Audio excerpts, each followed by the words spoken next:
Favourite serials இனி டிவிக்கு முன்பே சன் நெக்ஸ்ட் ஆப்ல ஜாலியா எல்லாருக்கும் முன்னாடியே பாருங்க. இப்பவே சன் நெக்ஸ்ட் ஆப்பை டவுன்லோட் பண்ணி சப்ஸ்கிரைப் பண்ணுங்க.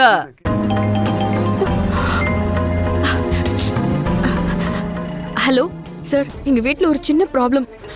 அதனால தான் இன்னைக்கு கோர்ட்டுக்கு வர முடியாம போயிடுச்சு. சார், இன்னைக்கு கோர்ட்ல என்னாச்சு? வேலுக்கு பெயில் கிடைச்சிச்சா? வேலு இப்ப எப்படி இருக்காரு சார்? இல்லம்மா, ஜட்ஜ் 15 நாள் ரிமாண்ட் கொடுத்து காவல்ல வச்சு விசாரிக்க சொல்லிருக்காங்க. என்ன பெயில் ரிஜெக்ட் ஆகி சம்மன் கொடுத்துட்டாங்களா? ஐயோ சார், என்ன சொல்றீங்க?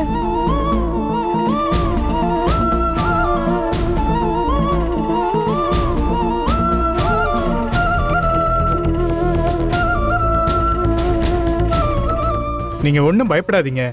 இது பயப்படுற அளவுக்குலாம் ஒண்ணுமே இல்ல. நார்மலா எல்லா கேஸ்லயும் ஃபர்ஸ்ட் வாய்தாவை ஜட்ஜி தள்ளுபடி பண்ணி ரிமாண்ட் கொடுத்துருவாங்க. அதேதான் இந்த கேஸ்லயும் நடந்திருக்கு. என்ன சார் நீங்க இப்படி சொல்றீங்க? எந்த தப்பும் பண்ணது என் வேலுவ எதுக்காக இப்படி காவல்ல வச்சு விசாரிக்கணும்? ஐயோ, இது அவர் எப்படி எடுத்துக்க போறாருன்னு தெரியலையே. நிச்சயமா அடுத்த வாய்தாவில் கண்டிப்பா வேலுவை வெளியில எடுத்துடலாம்.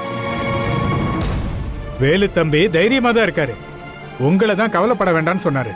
நீங்க தைரியமா இருங்கம்மா. சரி, இப்ப வேலு எங்க இருக்காரு? நான் இப்ப வேலுவை பார்க்க முடியுமா?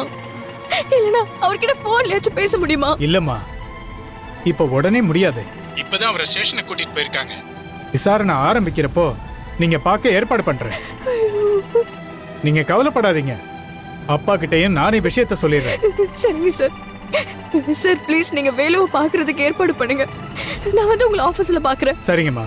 அப்பா கிட்ட இந்த விஷயத்த நானே சொல்லிக்கிறேன். நீங்க எதுவும் பேசிக்க வேணாம். சரிங்கம்மா, நான் வச்சிடுறேன். ஐயோ, வேலுக்கு வேற பெயில் கிடைக்கலையே. 15 நாள் அவர் எப்படி ஜெயில தாங்குவாரு?